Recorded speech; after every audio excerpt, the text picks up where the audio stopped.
Patrick, it's fine. There we go. Recording has started. So, my name is Tim. I'm an alcoholic. Thank you for being here. Well, I'm an alcoholic. That's my main credential for being here. I've been sober since 24th of July 1993. I've sponsored a few hundred people. I've talked to many hundreds, if not thousands more. Frankly, I think most of the people we sponsor wouldn't call us their sponsors. We don't think of ourselves as their sponsors. But if I take input from someone, that's really what I'm doing. I'm taking sponsorship from them, whether it's a live person, a piece of literature, a tape. Some of the best sponsorship I've had is from tapes. You can't answer back, you can't argue, you just have to do what they say. Now, if you're very, very brave, you can go on Facebook and you can join one of those lovely big book groups on Facebook. If you like an argument, go onto one of those and ask the question, where does it say sponsorship in the big book? It's not in the first 164 pages, and you can have the most almighty argument. If you've got borderline personality disorder, you'll love it. You go in somewhere, ask an innocent question, get your popcorn and just sit back while everyone argues about it. I don't care whether it's in the big book. It helped me. Now, the fact is, it's like forgiveness. Forgiveness isn't technically in there on pages 66 and 67, which are the forgiveness passages. When you look up forgiveness in the or forgive in the Oxford English Dictionary, certainly the Diffusion Dictionary, the lexicon, it says to forgive is to stop being angry. There we go, to stop being angry. And what is page 66 and 67 about? It's about stopping being angry. So the fact the word forgiveness isn't in there is irrelevant. The content, it's the content that matters, not the terminology. The word sponsor is not in there, but unfortunately, the bloke that wrote the book, Bill W., did refer to his sponsor, Ebby. So I'm not a sort of legalistic person when it comes to AA. If you want a legalistic person, I'll give you some names and numbers.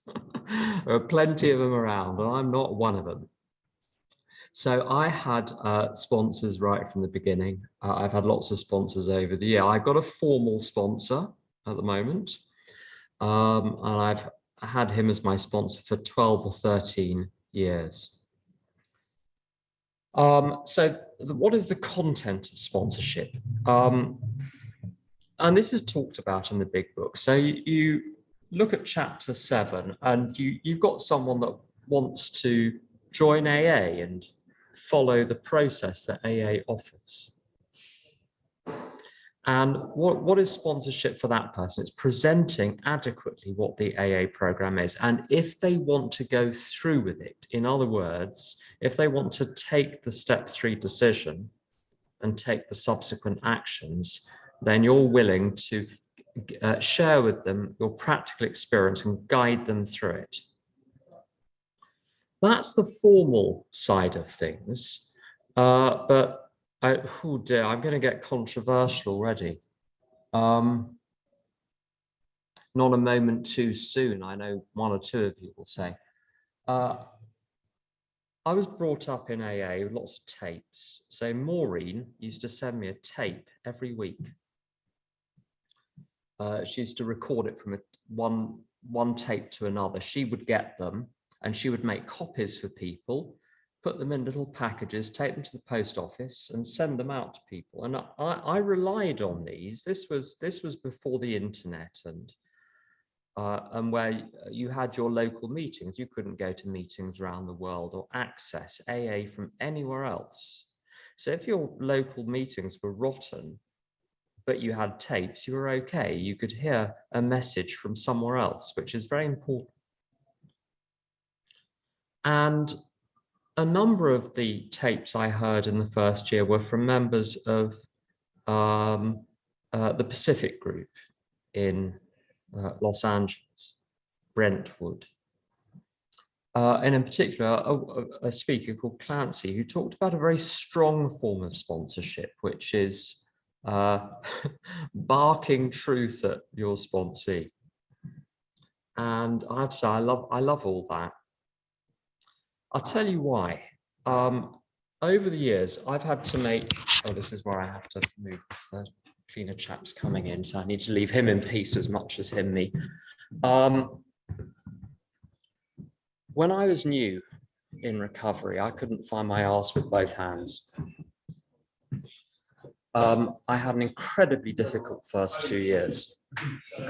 And I came to AA with zero life skills, zero, no clue about anything. I came from what is a functional family. My family were about as much use as a chocolate teapot. And also, I'm going to swear. If you don't like swearing, put cheese in your ears. But I'm going to swear. I was full of shit when I got sober. I believed all sorts of things which were nonsense, which were not true, and which were not helping me. If I hadn't had people to call me out robustly, I'd be dead, D-E-A-D. People weren't unkind. There's nothing unkind about being direct.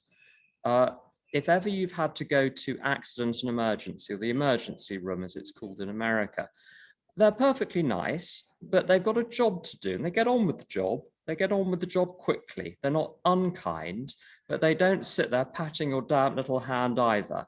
They do what needs to be done. They say what needs to be said, and they go on to the next patient. And this is what my early sponsors were like. I'm wonderful at getting people to pat my damp little hands and tell me it's going to be okay. Tell me how wonderful I am, how much they love me. Oh, I was in a meeting a few days ago where they said, oh, you know, the program works because of love. On one level, that's true, and maybe we'll come to that. But certainly the forms of love that I was exposed to before I came to AA didn't do me the blindest bit of good. They didn't cure my alcoholism at all. I needed someone to understand my position because they'd been in it, help me understand my position, which I was in, and give me a clear path out of it, clear directions about how to get out of it. And that's what people gave me. And when I talked rubbish or was evasive or difficult or resistant, and I was immensely resistant for years, frankly. I didn't become nice. I'm not sure I have yet, but I didn't become nice when I got to AA suddenly. I didn't become particularly compliant with a lot of things. And I really gave people the runaround. And my real models in my early days were Maureen and Sue and Doug. Doug was my formal sponsor. Maureen was about 17 years sober at the time. Sue was around 30 years sober. Her nickname was Angry Sue.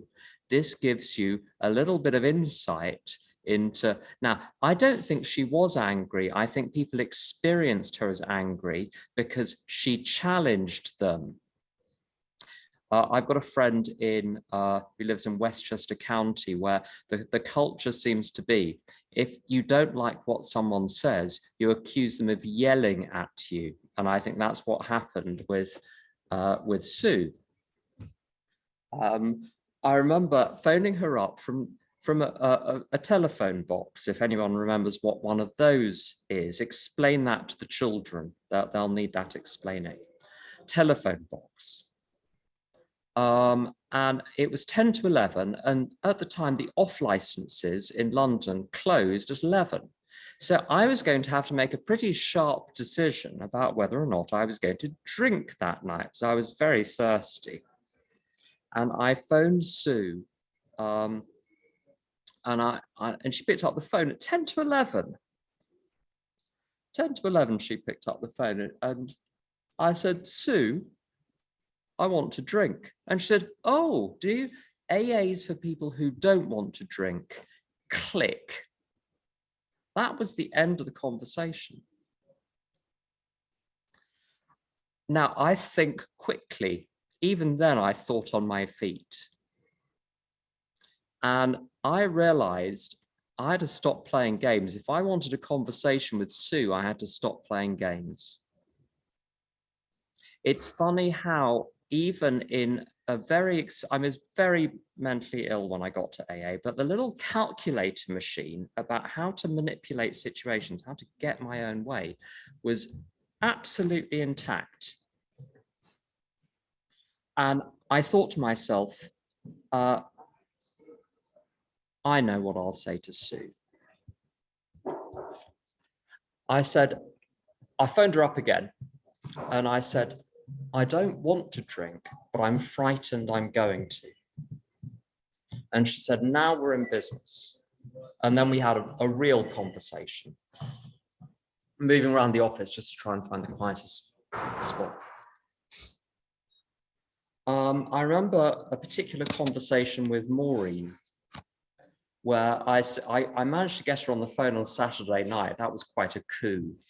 You know, you're bored, it's Saturday night, you're at home, what do? You phone an old timer and threaten suicide. Pretty effective at getting people on. It gets people's attention, I'll tell you that. And I said, I don't think I'm going to be able to do a step 4. And she said, why not? And I said, because I can communicate effectively only through the means of poetry. And she said, this was Wimbledon housewife, she said, horse shit. You're a communal garden alcoholic, and don't you forget it. This has worked for millions of other people. You are not fundamentally different than the rest. You're conceited, but you're not fundamentally different than the rest.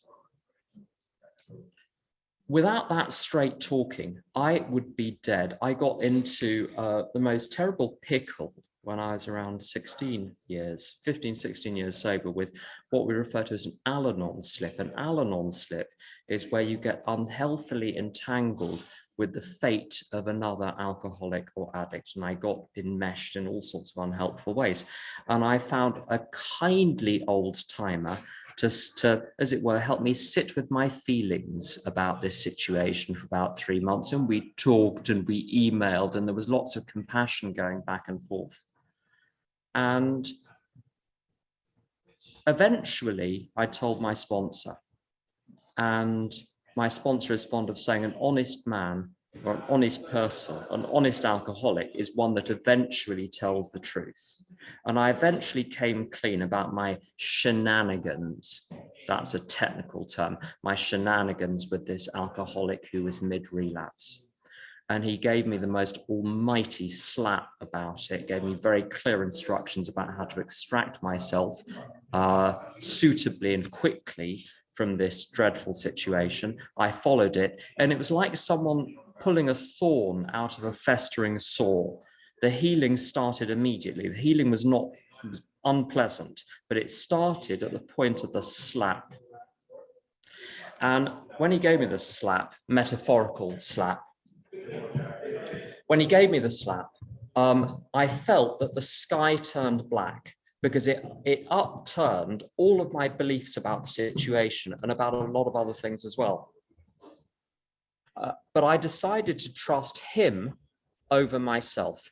I decided to trust his perception of the situation over my own perception of the situation, because I was the one who was in trouble. And one of the things my sponsor says is, I'd rather see someone following the mistaken advice of a well-meaning sponsor than their own best thinking. I've never, I mean, occasionally people do say idiot things in recovery. It's not often.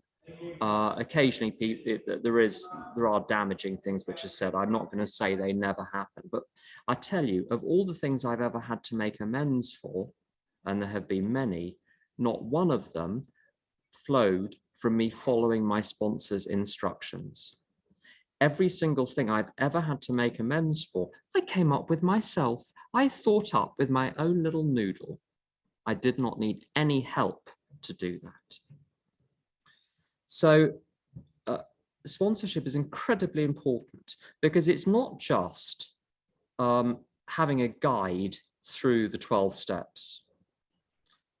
It's having someone who's got your back, who knows you inside out, and who's willing to call you out when you're about to die of alcoholism through your own bad decision making.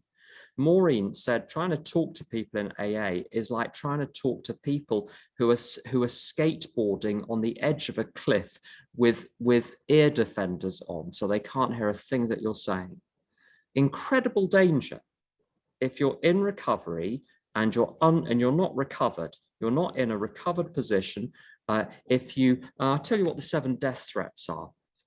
If you have resentment, if there is behavior in your life today which is harming other people, if you have secrets, if you have any amend which is unmade, any creditor which is unfaced, any complacency in your life about recovery, page 85, and then if your life is not built around work and self-sacrifice for others, the book says if any of those 7 are operative, you're going to drink. It's a matter of when, not if. They use in Fred's story between pages 39 and 43, the idea, they prophesied that at some point the defense would give way. And so those 7 death threats are they're what I have to live by. I have to make sure that I'm clean on all of those 7 in order to guarantee my continued sobriety. Until that point, and even when that point is reached, until that point, boy, do I need other people. Boy, have I needed other people to watch out for me because I'm unable to watch out for myself. Page 66.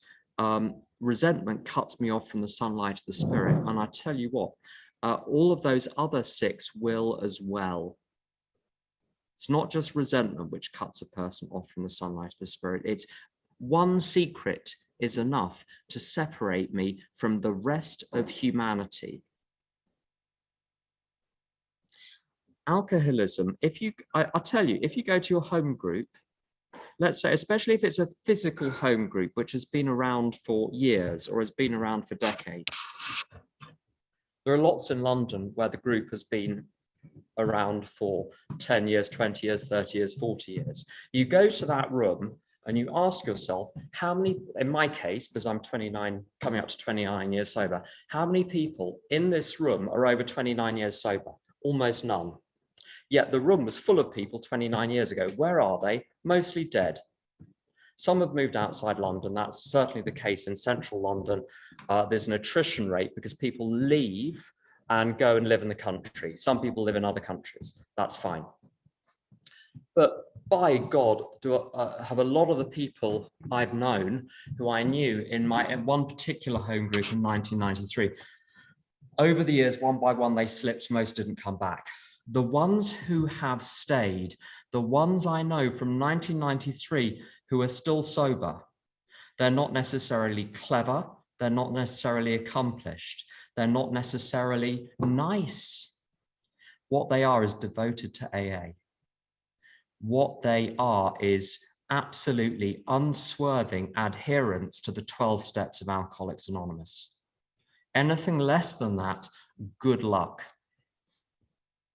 This is like a game of last man standing. I got to make sure I'm not in the middle of the AA bed. I've got to make sure I'm at the extremist end of AA, the people that dot the I's and cross the T's, because I don't want to take any chances. Someone I know from that home group in 1993 got to 30 years sober, the age of 60, wasn't really, he was doing lots of super spiritual things, helping lots of people. Marvelous meditation classes, but wasn't really doing AA, wasn't sponsoring people. And he had a glass of champagne to celebrate his 60th birthday. Within 6 months, he was begging in the doorways of Soho to get money for crack.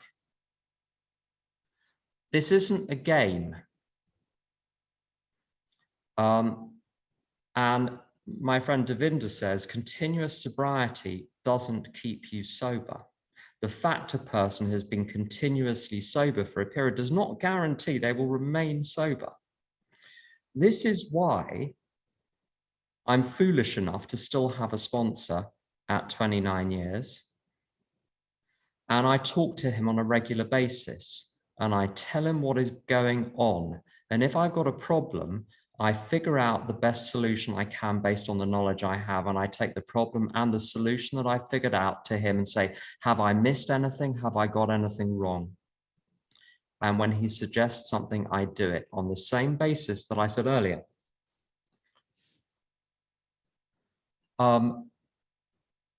When he says, I'd rather see someone follow the bad advice of a well-meaning sponsor than their own best thinking. And I'm still willing to go against my own instinct to follow what he suggests. Not because he's wise, he is wise, but because he's not me. A friend of mine, number of years sober, in a city somewhere. How's that for anonymous?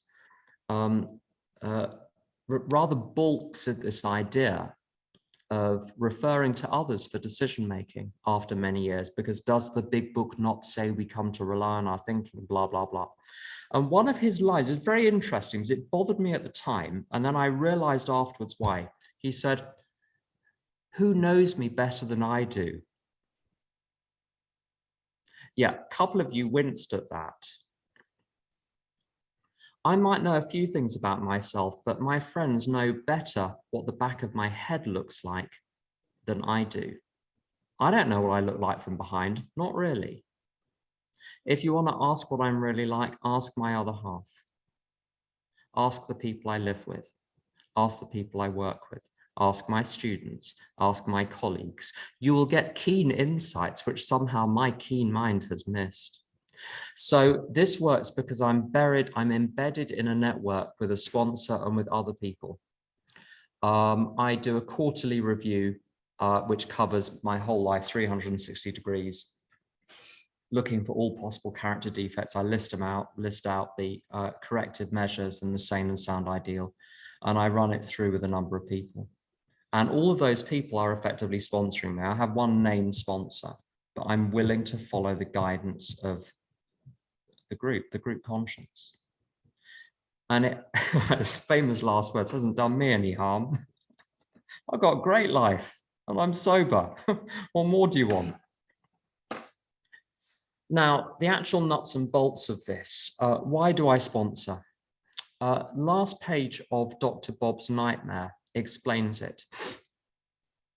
I've got a moral obligation to, because how are people supposed to recover in AA without guidance? Someone has to do it, and it has to come from within AA. Secondly, I'm paying back the debt to the people that took time out of their busy lives to help me. Thirdly, I enjoy it.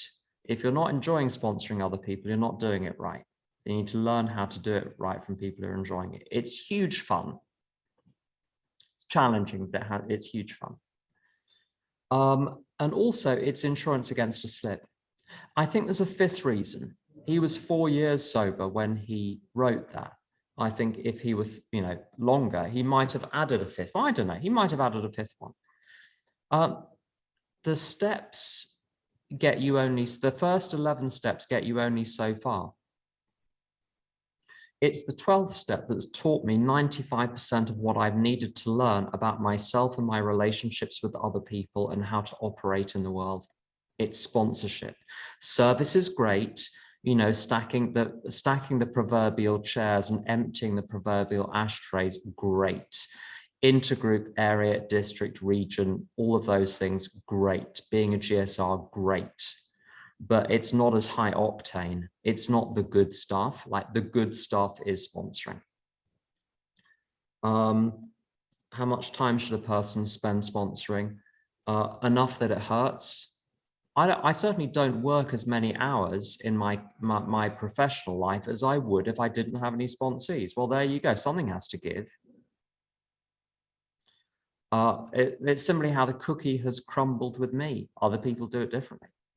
But I spend a lot of hours a week sponsoring. I'm also, people ask me, so I generally say yes, although we'll come to the prerequisites.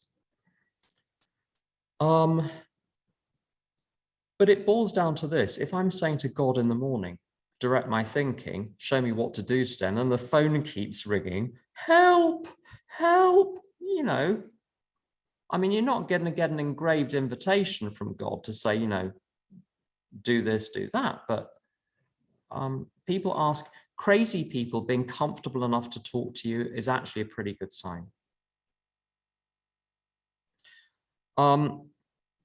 How do you get sponsees? They're hiding them at meetings.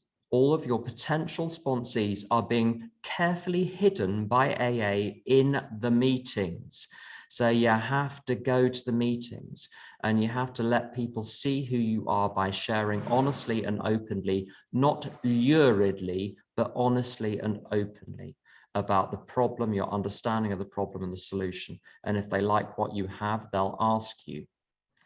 The next thing I'm going to say is also controversial. I'm of the view that we broadcast, as it were, on particular frequencies to attract particular people into our experience. And when people are not asking me to help them, I'm doing something wrong. There is something wrong with my spiritual status. I'm not broadcasting properly. My friend Melody, this is back in 1993. Melody was wonderful. I remember 6 months sober, a year sober, a year and a half sober, she was always surrounded with little newcomers like ducklings, clucking away with their Sloane Square accents and their terrible troubles, because they were comfortable with her and they knew she had a solution. She had a real touch with people. She was great. She never had to work to find people. She got her own spiritual status sorted out. She had the willingness to help, a genuine willingness to help other people. It's her number one priority. She took that instruction, be there for other people, to heart, and people just saw it and flocked. It starts from the inside out. When someone asks me to sponsor them, it's very different now than it was when I was new. New people will often, not always, will often do very well with someone that's maybe 6 months ahead, 1 year ahead, 2 years ahead. I was someone who loved people who were 20 years ahead, 30 years ahead. I don't know why, I'm just built like it. Other people are not. They can only relate to people who are only a little bit ahead. There are lots of stories of 12 stepping where, you know, old timer and relative newcomer go and 12 step someone. And the drunk person can't relate to the old timer, but they can relate to the person that's 2 weeks sober or 6 weeks sober or 6 months sober.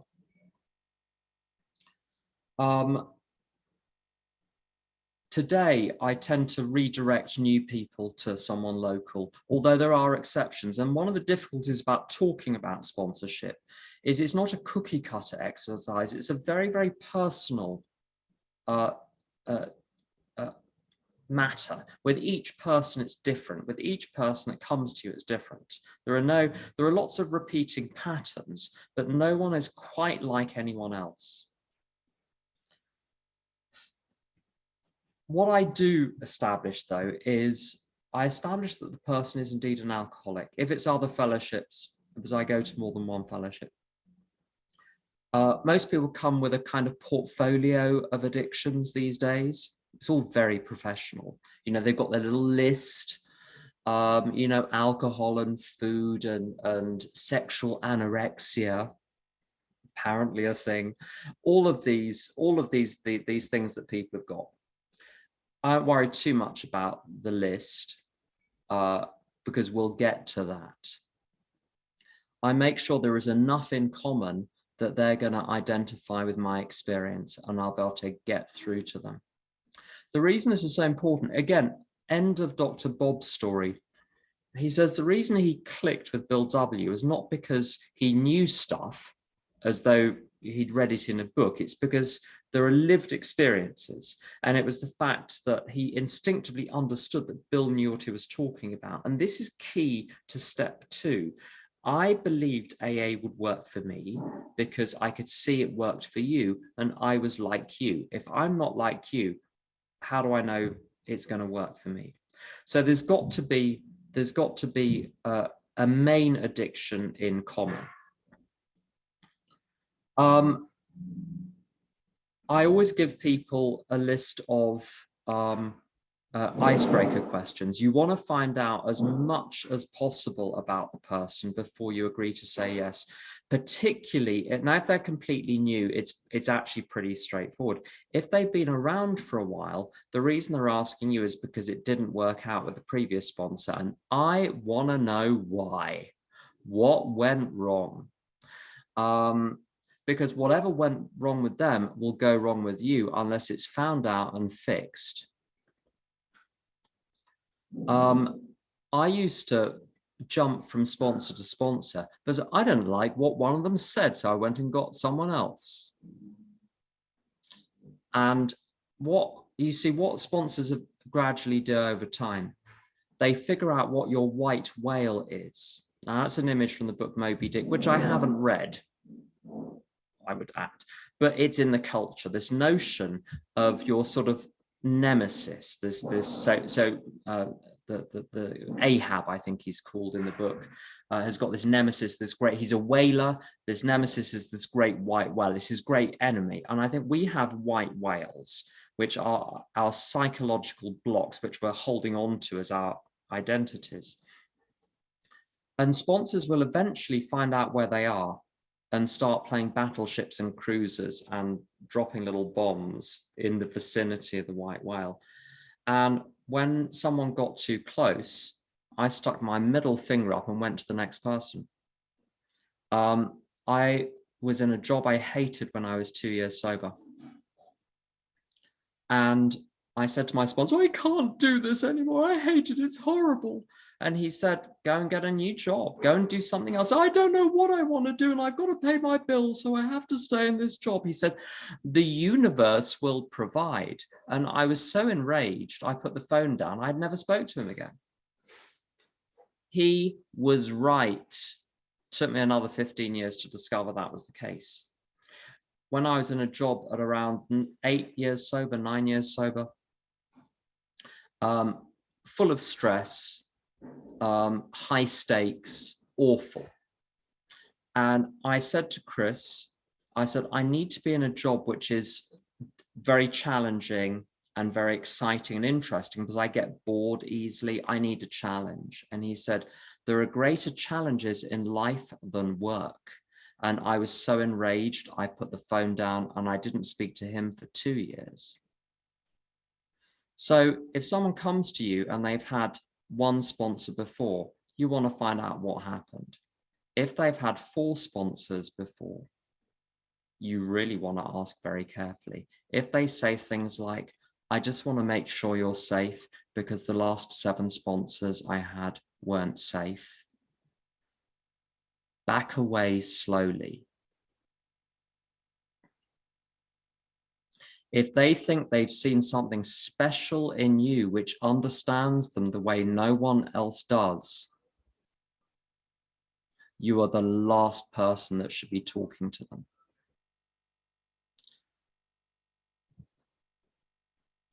I ask a lot of questions.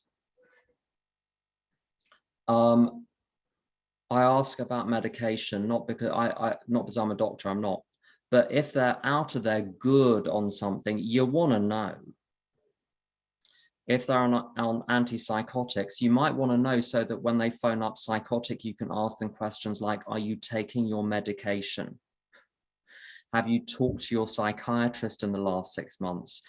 There are very, very vulnerable people. You need to know what you're dealing with. You need to know how quickly you signpost them to the local mental health services if there's the first sign of trouble. You need to know what you're dealing with.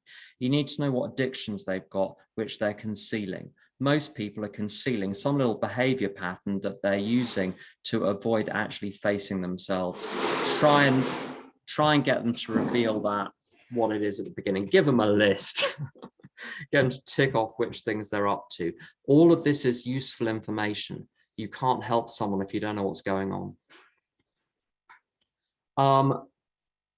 People have to be willing to go to any lengths. I had a really bad case of alcoholism. I had to do an awful lot in order to merely stay sober in 1993 and at other times as well.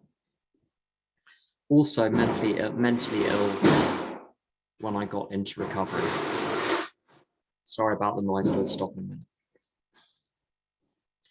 a minute. So my first year, I went to a meeting every day. I spoke to several people every day. I did step work every day. I really put my back into it. And this is my approach with people too. If you're willing to put your back into it, I can sponsor you. There are lots of gentle people out there. If you need a gentle process, go and find someone that managed to get and stay sober using a gentle process. But I'm not that person. I tried soft and gentle with myself, did not work. I kept finding myself drunk and arrested, right? It was only when I fully gave myself to all three sides of the program that I stopped relapsing. So that's what I offer. So I give people a package deal. I write everything down. Everything I ask people to do, I write it down, because people are unable to write things down when you tell them. You need to know this. Even if they are a merchant banker or a teacher or an academic, especially academics, they don't know how to write things down accurately that you have just said. They will hear something completely different. Put all instructions in writing. I can't tell you how many arguments this will save. I didn't understand what you wanted me to do. I forgot, all of that sort of stuff. Bullshit. Just write it down, send it to them. I give people a full package deal of steps 10, 11, and 12 from day one. How can they do step 12 if they haven't had a spiritual awakening? They can show concern for other people in recovery.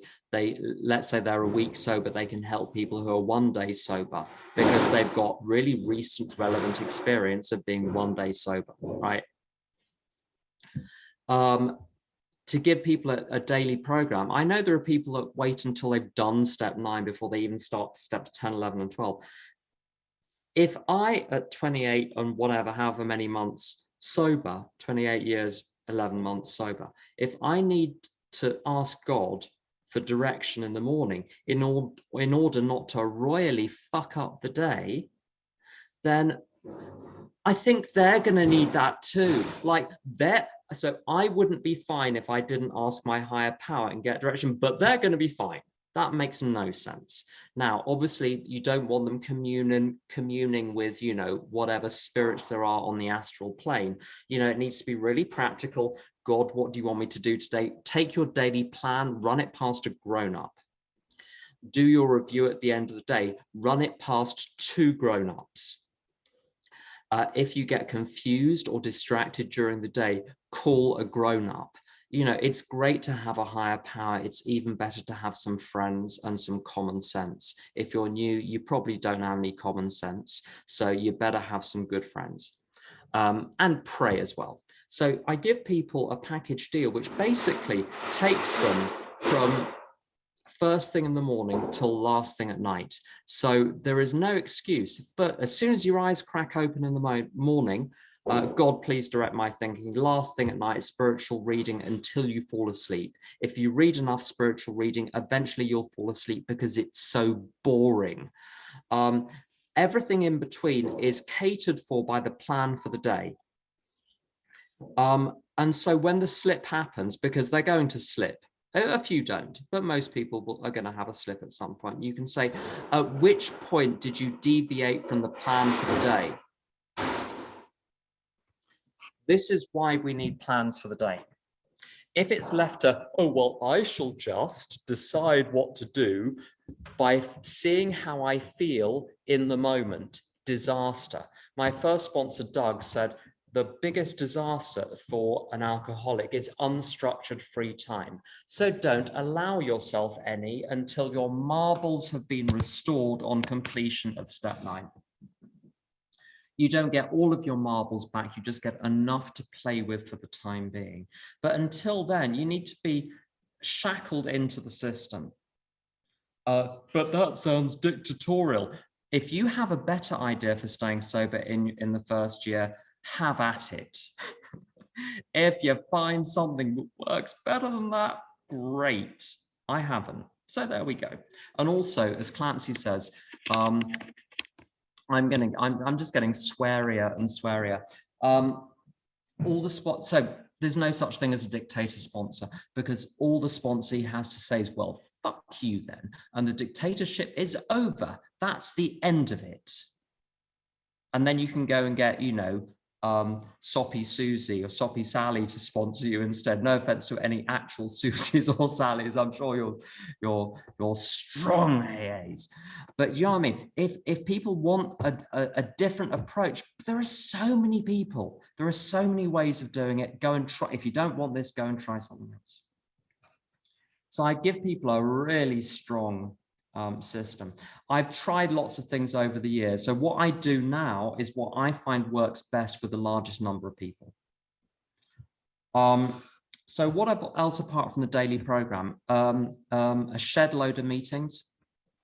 Now, because of Zoom, there's no excuse not to go to a couple of meetings a day. On your lunch break at work, you can dial into one for that. You can do 5 meetings a week without breaking a sweat.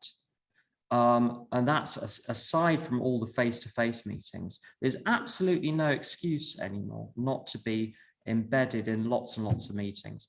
But it's the step work, which is really the important thing.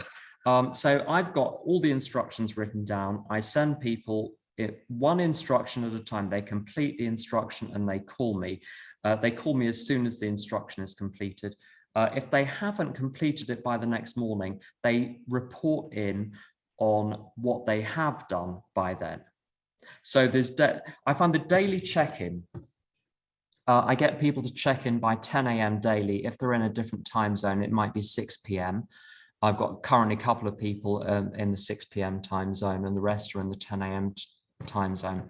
They have to check in by 10 a.m. If they're really genuinely obstructed by something, they can send a text explaining why. What this does is, you see, most people have terrible resistance to the process because it involves challenging every single belief, thinking pattern, and behavior pattern.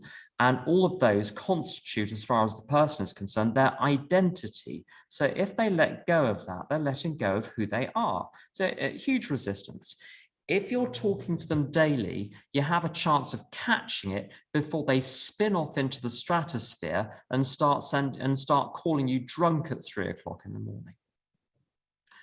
At least if a slip is on its way, they will have been warned on several occasions that it is on its way. There are no sudden slips with this system. It doesn't happen because you've got daily contact. You can see what's going on. You can hear in the voice what's going on. You know, 1 minute they're enthusiastic, a couple of days later, the sighing starts. Have you ever been on the phone to a sponsee and you tell them something and oh, and I listen out very carefully. I say, hey, you just sighed. What were you trying to communicate to me by sighing at that point? Was it dissatisfaction with? I bring it all out into the open. We discuss it. And then you find out what's really going on. Very useful. So listen, don't just listen to what people are saying, listen to how they're saying it. There was one person once that used to do these funny little pauses when they didn't like what I said. There was a long pause where they held their breath. And then we discussed that. Once we discussed it, the behavior stopped. Very interesting. It was all a way of subtly signaling they did not like what I just said. If you don't like it, say, I don't like that. And then we can have an adult conversation about it. So this has got to work on the basis of openness. I don't hold back, and I don't want them to hold back either. If you want to say something, say it, have it out. I don't work up to being upfront and direct with people. They're going to find out eventually, so you might as well tell them at the beginning. If you're like me, if you're a kind of upfront person. Otherwise, you can rightly be accused of bait and switch. So don't be all cuddly and then turn into, you know, step Nazi in 6 months' time. You give them the deal to start with. And to that end, I have something which I sort of jokingly refer to as the onboarding pack, just like when, you know, someone joins a sort of corporate organization. And one of them is this. I make it very clear to people. A lot of people have authority problems, have problems with authority figures. They had problems with their parents. I did. I had problems with teachers. I had problems with the notion of a higher power. I've had problems with the laws of physics. I had a very stubborn resentment against Newton's second law of thermodynamics for a couple of years. I got over it, but I have trouble with authority. I don't like things. I don't like a cupboard door that won't shut properly because it is pulling rank on me. So, you know, what is sponsorship? It's every authority nightmare you've ever had all rolled up into one person. So you're going to make sure that it's clear what we're here for.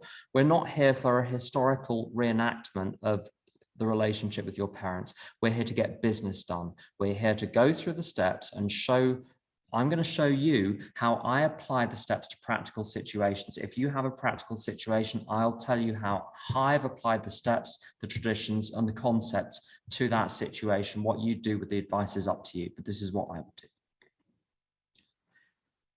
I list the things that I'm not, just to make it really clear at the beginning. And here's my list. A sponsor is not an emergency or blue light service, a taxi, a doctor, a psychiatrist, a therapist, an analyst, a nutritionist, a friend, a housing service, an employment agency, a problem solver, a troubleshooter, an untangler of knots, a soothsayer, an oracle, a judge, a moral arbiter, a citizens advice bureau, a bank, a parent, a power source, a life coach, a motivational coach, or a search engine.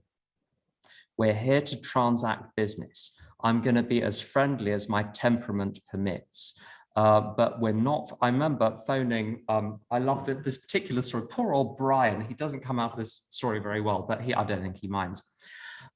When I was about 13, 14 years sober, I phoned up my sponsor, Brian, and said, hey, could we go for a coffee sometime? I just think it'd be nice to like hang out and, you know, have a coffee. And he said, you know, we're not friends, don't you? I did not. I had not clicked what the nature of the relationship was. And I've been sponsored by all sorts of different people. And all of them at some point have used the same phrase. Very different personalities have used the same phrase. Business is business. We're not here for anything except as Hanson would say, sticking to the knitting, sticking to the nitty-gritty of what we're here for. In particular, friendship, don't do it. There are very, very occasional exceptions where it works, exceptional circumstances. But even then, I had someone who was very successfully a friend and sponsee for a while. But frankly, when push came to shove, a very difficult situation arose in his life.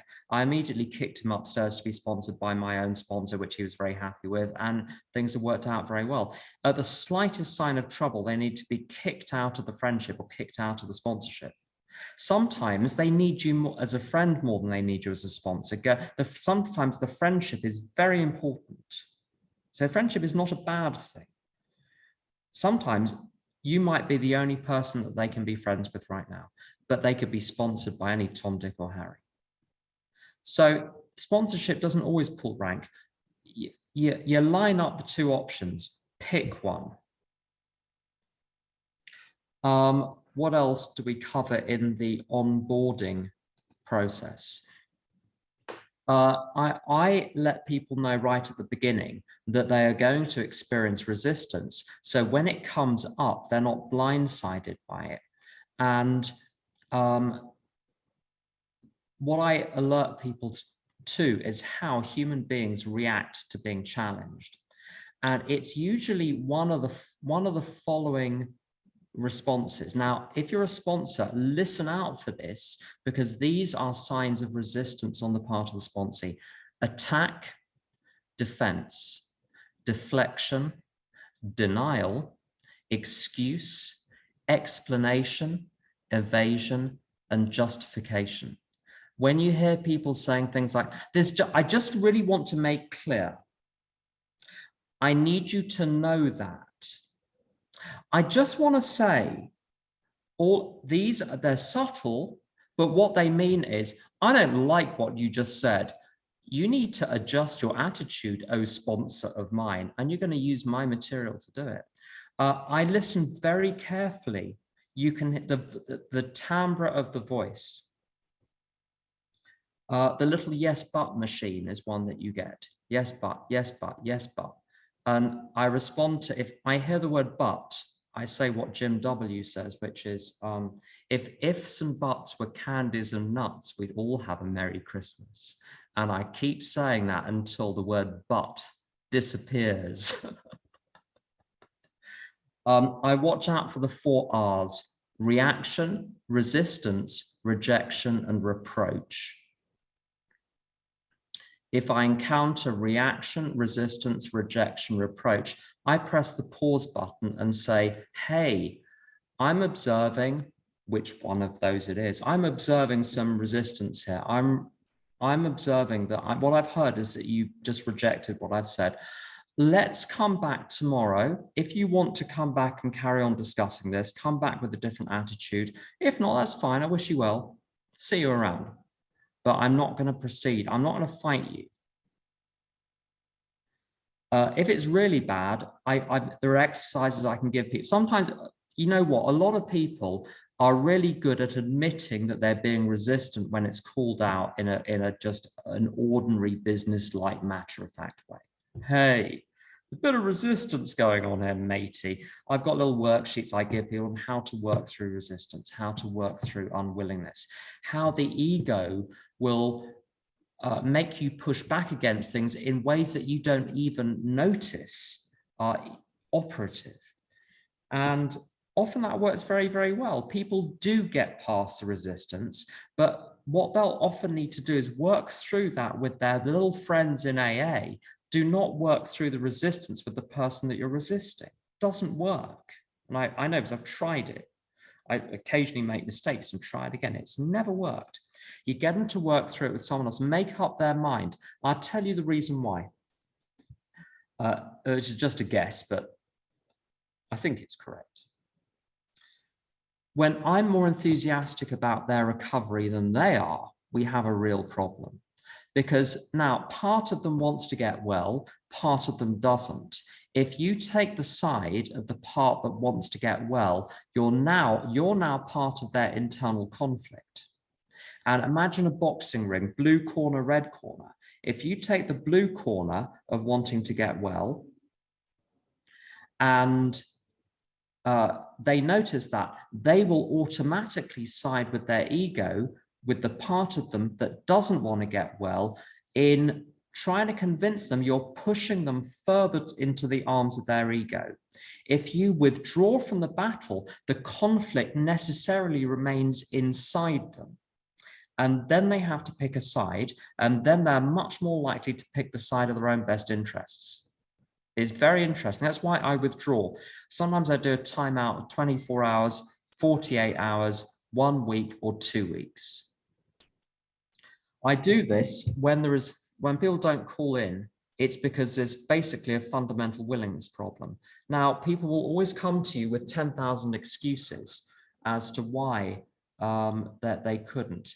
You know, the bus was late, I was called by work, the cat was sick, the dog was sick, my wife was complaining. There are 1,000 reasons why, but the fact is, when I need to make a phone call, I find a way to make that phone call. If I really can't make the phone call, I find a way to send a text. I do it under the table where no one can see. Do you know what I mean? If you really want to, you can do it. And I suggest to people they use the same ingenuity, resourcefulness, and willfulness that they were apt to display when trying to contact their dealer. Have you ever known someone that, like, if the first off license is shut, do you just go home? Oh, I'm not going to drink today. No, off license was shut.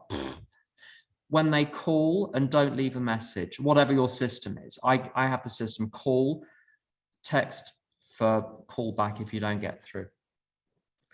What people will want to do is call so that they can say to themselves they've tried, but they will do everything to avoid actually getting through. So what I tell people is your job is not just to dial the number by 10 o'clock. Your job is to ensure that the conversation is adequately completed by 10 o'clock, which means you have to be prepared maybe to call several times, to leave a message, to make sure your line remains free so you can be called back. And when you're called back, you have your pen, you have your piece of paper, you have your big book, you have your step work, you are somewhere quiet or somewhere quiet enough. You've turned the incoming calls off so your boss can't call. Do you know what I mean? All a person has to do is show the same willingness that I showed when I needed a drink. That's it. We're not asking for any more. And the fact is, you have to be pretty tough to get through alcoholism. You have to be pretty resourceful. You have to have some ingenuity. You have to have some staying power. You have to have all of these skills to get through. Deploy those skills now. To sum up on the resistance, you want to watch out for Jedi mind tricks. Now, it's a little Star Wars reference. Not everyone gets Star Wars. Jedi, J-E-D-I, justification, explanation, defense, and intentions. I didn't do it because. I couldn't do it because. I intended to do it. I now intend to do it. Listen out for those. And also, I have to listen out for those in myself with other people. When I go into justification, explanation, defense, or intentions, I ask myself, did anyone ask me to justify myself, explain myself, defend myself, or express my intentions? If not, I'm trying to manipulate the person.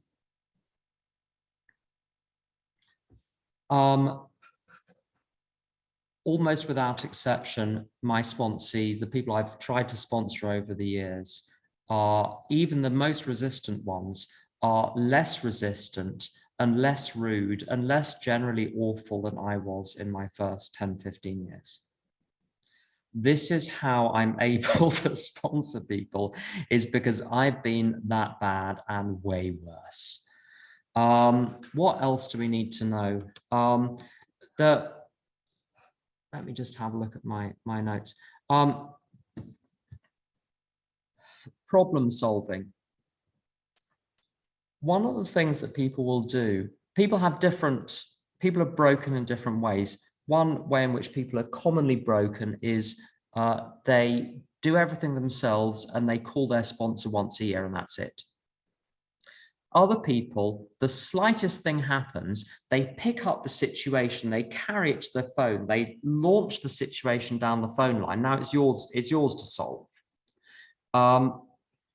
What you want to strike for is some middle ground where people come to you with stuff, but they process the situation they want input on as best they can, given their knowledge, their experience, their progress through the steps, their resources, their reading of the literature, their quiet contemplation of the situation, so that you don't have to do all of their thinking for them. You can tell when people are trying to put onto your plate as a sponsor something they should be thinking through for themselves, because your body will tense up.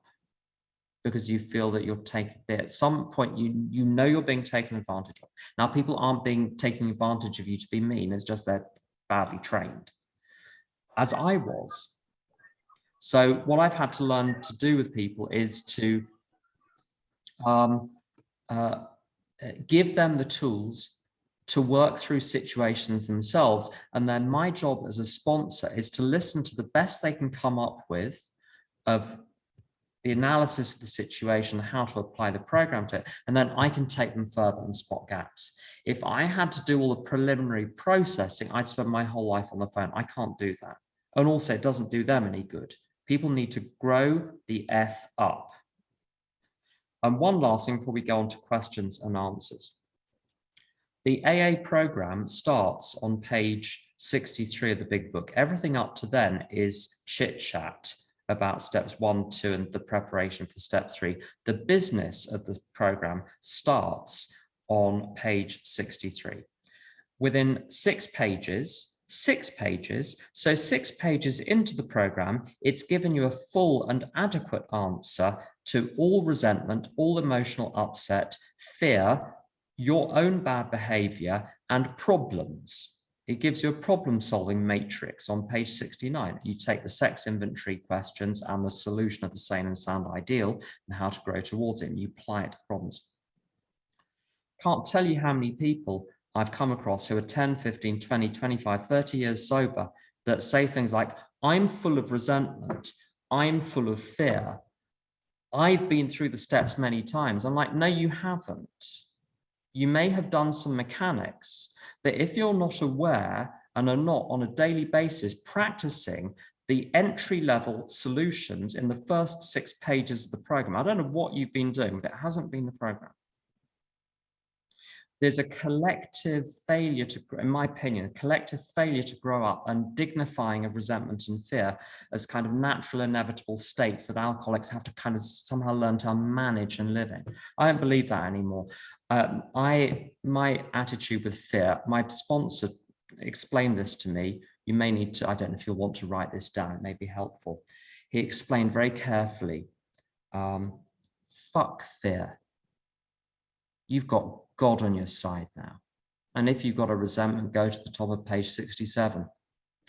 How can I be helpful? God save me from being angry. This is a sick person, thy will be done. And you say it and you say it and you say it until you feel love for the person. Now, it doesn't mean you become a sap, doesn't mean you become a doormat, doesn't mean you become all like flowers around the door, but it means you have an attitude of love. And what is love? I'll finish on this and then we'll go on to some questions if there are any. Love is not getting naked with people. Love is not attraction. Love is not entanglement or enmeshment or sentiment or platitudes or soppiness or sappiness or Valentine's Day or gooiness or pity or sympathy or any of those things. It's active concern for another human being's welfare. And the measure of a person's love, in my belief, is how much of their day they devote to actively working for the welfare of other people. That is love. It may be sugar-coated or it might not be. Often what I believe is love does not feel like love at the time and does not look like love. But when you look back, you think, my God, that helped me more than anything in my life. Most of the things which have helped me more than anything in recovery, they felt like hell at the time. But those people were so concerned with my welfare, they risked losing my approval of them and indeed the relationship with them to deliver what they thought I might need to hear in order not to die of alcoholism. That is love, and that's what sponsorship is about. So don't get into it if you want to make friends or get approval, because you won't. You'll get a reputation. But if you care more about helping people than your reputation, by all means, sponsor away. So Patrick, I'll open it up I'll hand it back to you to open up the question and answer session. Thank you, Tim. Wonderful stuff. Question and answers is open by raised hand, or like I said earlier, remember you've been recorded, audio only. It's going out to lots of people in our group. So if you prefer not to be recorded, send your message in chat to Tim with your question. And with that, Jules is the timer. We like to keep it to a minute or two at the most for the questions.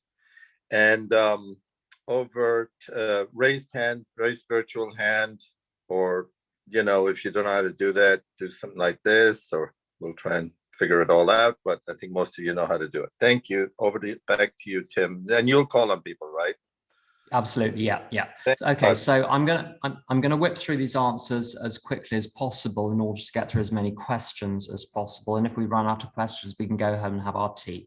So what does it say here? It seems like you have a very good system for sponsorship. Well, thank you. How long did it take you to get there, and what was the thing that helped you the most to get there? When I was about 15, 16 years sober, I got seriously big booked. I was kind of like good old fashioned traditional, like right wing AA. So like very, very service oriented, not very, not very soppy, but service. And I sponsored a few people, maybe sponsored 5 or 6 people at a time. I got to 15, 16 years sober. I overhauled my own program, Big Book Tapes. That's another story. But I thought, I want to base my life around helping other people. And I got to a point within a few months, I was sponsoring 15 people, 16 people, 17 people. The system that worked with 2 or 3 or 5 was creaking. The most important thing was getting more sponsees than I could handle, having to figure out how I could get good results, or actually better results with more efficiency from my point of view. There was an awful lot of wasted time. There was an awful lot of doing things for sponsees they could have and should have done for themselves. Go and get the detachment sheet from Al-Anon. Ask your local friendly Al-Anon meeting for the detachment sheet. They can look it up in the literature catalog. It's got basically the do's and don'ts of there are perfect for sponsorship. It's about the boundary of who is responsible for what. The system that I use is in perpetual beta, as computer people will say. In other words, there's never a final release. It's always being developed. There are little tweaks that happen. I'm getting a lot of Al-Anon sponsees at the moment. I don't know what that says about my life. Obviously, I'm in trouble. But it means that I'm having to really revise a lot of the way that I'm doing the Al-Anon stuff because of the volume of people coming in. So I'm doing the Al-Anon stuff very differently now than I did maybe 2 years ago. So it's by having this as my #1 priority, going to my higher power. How can I do this smarter? How can I do this better? How can I do this more efficiently? How can I do this more harmoniously? How can I fall out with sponsees less? How can I keep the peace but get the job done? Whenever something goes wrong, I post-mortem it and say, what could I have done differently to have got a better result or not have got a bad result? It's constant self-examination. So the constant self-examination with the program is not like endlessly, I'm resentful at blah, blah, I'm frightened. No. It's examining exactly how I behaved that day and how I would behave differently if I could go through the situation again. 99% of my inventory should not be about my feelings. It should be about my conduct. And that approach really works. Aaron, you got a question?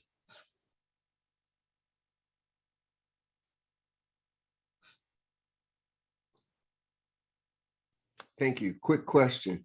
You spoke about 10, 11, and 12 and exposing the new man or woman to other-centered. Where can I find that at? I'm on your website. Is it on your website, or is it something you specifically send to individuals? How can I get that? I can't hear you. Yeah, for getting them into 10, 11, and 12.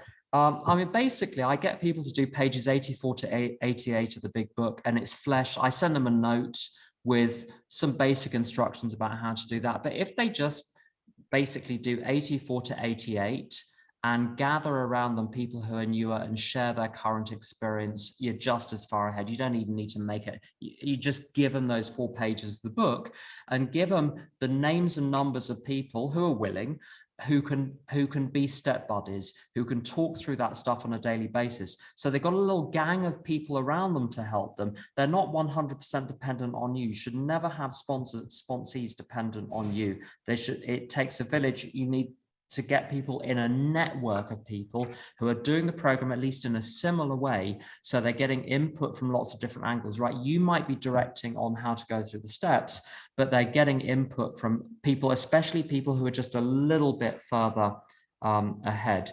There's some really, really good question here. Let's make sure I'm not missing any out.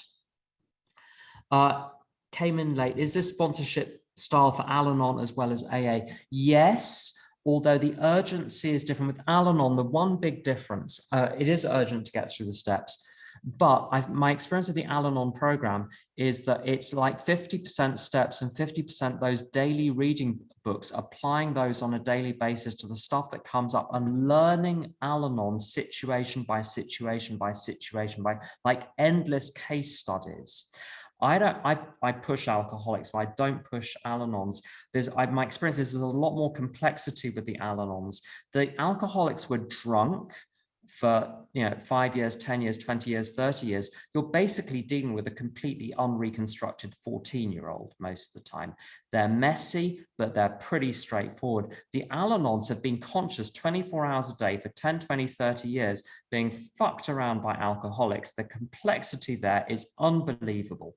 So it takes a lot longer to peel back the layers and get to the truth. So I'm a lot gentler with I don't push with the Al-Anons. It's a different approach, but it's one that has to be, I'm afraid, learned on the job. Question from someone: what are your thoughts on page 96? You might try to help him getting a job or give him a little financial assistance through, we seldom allow an alcoholic to live in our homes for a long time. Okay, this is the one paragraph in the big book which has got klaxons round it. Do not give them money. If you buy them, occasionally you buy someone dinner, but then it must never be mentioned again, and they must buy someone else dinner to pay, to as it were, pay it forward rather than pay it back. I'm very skeptical about even doing that. People didn't so much do that for me, and the ones that tried to or did, boy, did I play them for everything they had. So I do not do it. The ones that, I lived with alcohol. People let me live with them and turn up at midnight and sleep on their sofa. It didn't do me any good. Also these days, the 1930s are very different than today. 1930s, it was the middle of the Depression.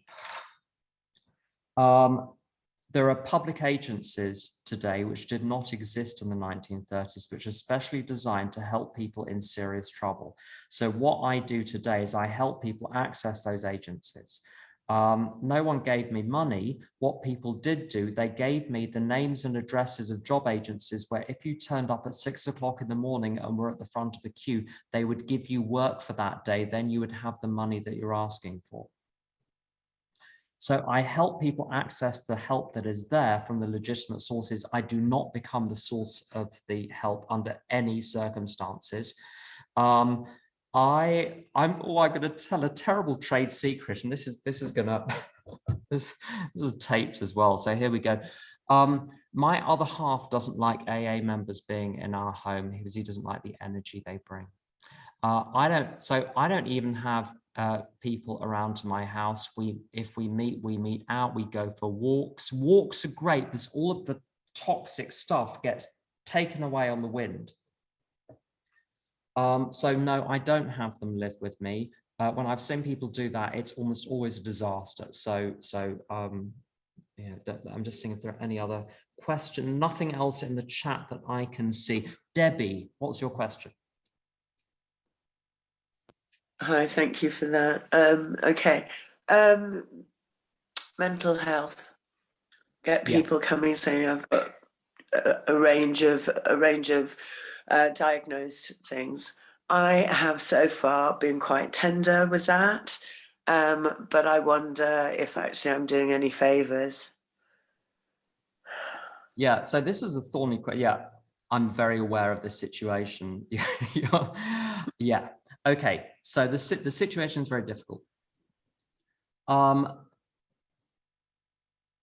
only reason I didn't have diagnosis when I came in was not because I was ill. Wasn't ill. I was, but I was evasive and elusive, and I couldn't be pinned down fast enough for a proper diagnosis to be carried out. So I whizzed in and out of different services and in and out of different offices. I was extremely unwell. And what people did with me was they said, right, you might struggle more to do the things we're asking you to do. It may take longer for you to get the hang of those things, but you still have to learn how to do them. Now, it's not the diagnosis per se. And now something I did. So I have Asperger's. And a lot of the behaviors and even the thinking patterns and the attitudes have been gradually trained out of me over the decades in AA. The ones that weren't doing me any favors. There are some things which actually work to my benefit, so I've kept those. But at times I have brandished my Asperger's as a defense against accusations of misbehavior. Well, I'm only doing it because this is my autism that I'm. No. If I've got the diagnosis, it may explain why I behave a certain way, but it does not remove my responsibility for cleaning up the mess I create because of what I do. And also, the treatment, I had catatonic depression, suicide attempts, all sorts of antisocial behavior, all sorts of things. Panic attacks, self-harm. It's not a pretty roster. The solutions that I was given in AA, funnily enough, they did work on those, but very, very slowly. My last panic attack was when I was 16 years sober. So I had to buckle up because it was going to be a rough ride, not as rough as dying of alcoholism, mind. So I was still better off than drunk, but it was so it's my diagnosis. I'm now responsible for it. I'm responsible for doing my best to alter my attitudes, my beliefs, my values, my thinking, and my behavior. And yeah, I need to give myself a break because it's going to be way tougher for me than it is for other people. Fine, but it was my job. So I wasn't to beat myself up for it, but I wasn't to let myself off the hook. It's very interesting. There are some diagnoses that get brandished a lot by way of defense, and there are others that don't. I've never heard anyone use as a defense, and sponsees who've been diagnosed with narcissistic personality disorder the ones who've had that diagnosis have never said, oh yeah, I can't do that because I'm narcissistic. It's very interesting. And I had behaviors which I'm being told by professionals fit into OCD. So I had all sorts of counting things going on and checking things and not being able to walk on the cracks in the pavement and all sorts of things. People's advice, they didn't say stop it and expect me to stop it straight away, but they gave me gentle tools for gradually learning how to change what thoughts I permit to run in my mind, to choose which narratives I was going to believe, which ones I was going to disbelieve. So with me, the AA program worked, not because it's some great sort of advanced psychotherapy, it's because it covers all areas of my life. It covers the social, the practical, the physical, the mental, the religious, the spiritual, the moral, and the philosophical. And my mental problems, the problems manifested in the area of my mind, but their origin lay in each of those 8 areas. And my first sponsor, who was a doctor, said, when I said I'm depressed, and he didn't give me a formal diagnosis. He agreed that if I presented as someone who was clinically depressed. Being clinically depressed simply would mean that I meet the clinical diagnostic criteria. It doesn't mean I have this separate disease entity in me. My sponsor, also a doctor, said, yeah, you're depressed, but you're depressed because your life is depressing. If I had your life, I'd be depressed too. It is the way you are living. Would you like to learn how to live differently so you are less depressed? I'm still prone to anxiety. I'm still prone to depression, but I know how to handle it when it comes up. When it's on its way, I know how to stop it in its tracks. If it gets a hold, I know how to get out of it. So it's not an excuse. It's just, it's rough. You say to people, it's rough. You've got it rough, fine. But there are lots of other people who've got it rough. Find other people in recovery who found ways around this. I know someone in recovery who's got kids with ADHD, who can explain how she has worked with her kids to work around lots of the behaviors to live with these conditions in a way that doesn't affect their behavior. I'll share one. This is such an important topic. I hope you don't mind me going on a little bit more about it. My friend Sarah got sober with me. She used to work in the stables, get drunk every night, woke up covered in pasta was one of her stories. She got sober same time as me, age of 21. And she became a clinical psychologist. And she works as a clinical psychologist in mental health hospitals in London. I won't say which one. And she treats people with OCD and with schizophrenia and with psychosis.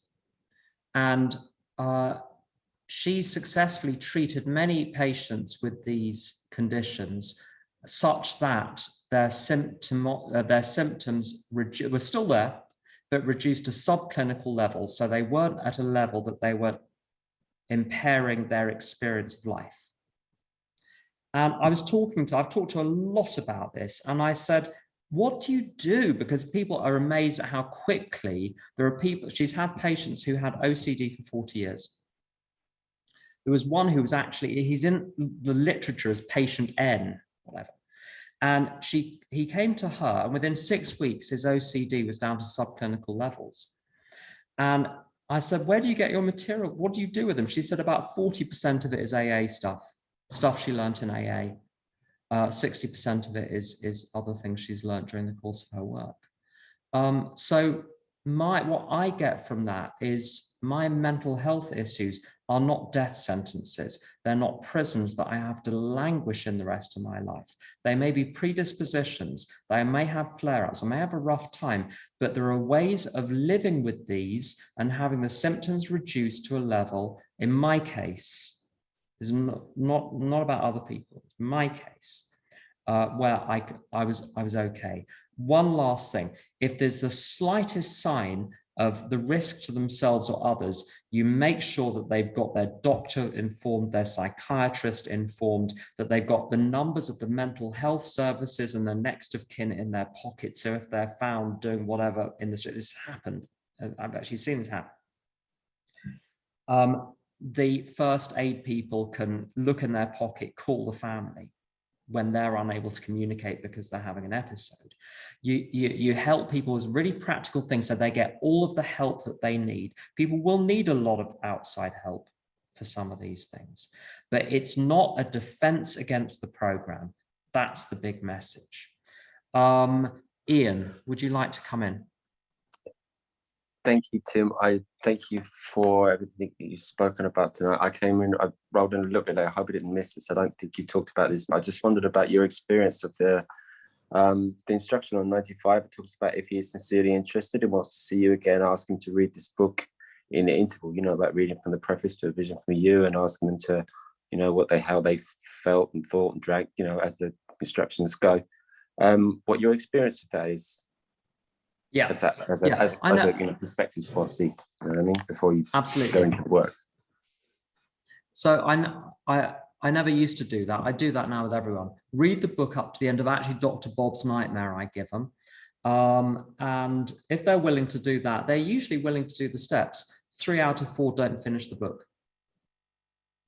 But often what I used to find is that I would get like deep into weeks and sometimes months of discussions only for the step work to grind to a halt because they're unwilling to do the work. They wanted a personal relationship.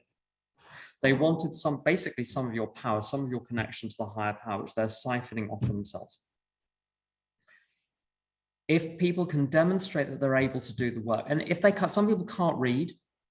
So I find out, are you able to read? If not, it's fine. We can get you some tapes, listen to the tapes. I don't care how they absorb the material.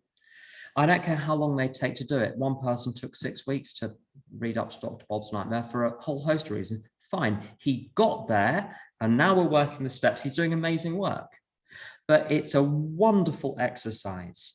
What I'm looking for when they finish that is a reaction. One person, I mean, I'm sure they're well-meaning, but I said, so what was your reaction to that? Oh, it was nice, you know, oh, I quite liked it. Well, I'm not the right person for you, pumpkin. Go find someone. When I read that, I was horrified. I was horrified at what the program was asking me to do. It's not nice. It's horrific. Alcoholism is horrific. The solution is unthinkable. If you're not filled with hundreds of conflicting emotions by getting to the end of Dr. Bob's Nightmare, go and read it again. And I've said to people, read it a second time. Let's see if it has any impact the second time. And then we get somewhere. Someone said, how often do you talk to your sponsees? Okay, so when they're doing the steps daily, if they break off the daily calls, the deal is off. A couple of warnings. It's not first striking you out, but basically it breaks off. Once they get to step 12, there are lots of exercises I give people for the traditions and the concepts. We move to once a week. After that, we move to ad hoc. They call when they need to. The daily check-ins, absolutely a phone call. A text only in extreme circumstances where they're absolutely prevented. But if the texts keep happening, we have a conversation about why circumstances keep preventing the person from calling. Someone's asked, what in your opinion helps to determine if someone is constitutionally incapable of being honest with themselves? That's a good question. To go back slightly to Debbie's question, the people with very serious mental health problems, I actually don't really have, I don't experience as being the most difficult by any stretch of the imagination. There is a particular class of serial relapser, and I think I was in this class myself. Excellent intentions, very firm commitment, front of the bus kid, you know, best performance in the class for about 2 days. And then there was like Homer Simpson gradually backing into the hedge until you can't see him anymore. Disappearance, slip, return, remorse, tears. I've let everyone down. I hate myself so much. I'll never do it again. I really intend to do it right this time. I'm really going to commit. And then the whole cycle starts again. It goes round and round and round. When that keeps happening, let them go after the next slip, because whatever they're doing with you, you're the cover for their drinking, because they can say, look, I tried AA and it failed. Look how hard I tried and it failed. It's to get rid of the guilt for drinking that they have periodic bouts of sobriety. You're part of that dance. The well-known stages of the spree. Today, sprees include little bursts of AA to get everyone off their backs. I did it in the early 90s, so I know other people do it too, and people have admitted as much. They always eventually admit that. Some people struggle great. I think I struggle with self-honesty. I mean, I'm embarrassed about my first 25 years in recovery. I really am, because of my self-delusion. I will, when I'm 35 years, if I get that far, God willing, I will be embarrassed about everything I'm saying today, because I'll think I was so deluded. Fine. So everyone has trouble with self-honesty. That's why we're on this plane, is because we're trapped in a dance with the ego, trying to avoid God. That's why we're here. So fine, everyone has a problem with honesty. What I find is with the dishonesty, what is honest is action. If the action is taken, there is honesty at some fundamental level. So you listen to what they're doing, not to what they're saying. And I run a little, some friends help me. I set up this little meeting, 7 a.m. every morning, 20 minutes. We read a little passage from the big book, another spiritual reading from all sorts of resources, you know, from Kierkegaard to Parks and Recreation, 2-minute shares to 20 past 7, we're done. We go and get on with our days. If you want to test willingness and honesty, you say to people, come to that every day for 1 week, 7 a.m., camera on, bright-eyed, bushy-tailed, raring to go. The ones that can do that for 1 week will be able to do the steps. The ones that can't or won't will not be able to.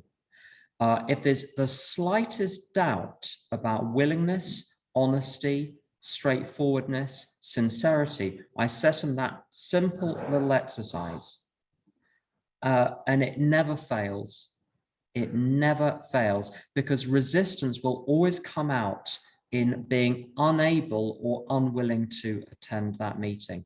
And I got the idea from Don P. of Aurora, Colorado, who would sponsor people, according to his tapes, they would have to come to his house at 6 a.m. He had 5 slots. He would take 5 people through at a time, Monday, Tuesday, Wednesday, Thursday, Friday, or whatever the days were. And if you missed your slot, it would be offered to someone else. You're now blown it. I mean, much tougher than what I do, but the principle is the same.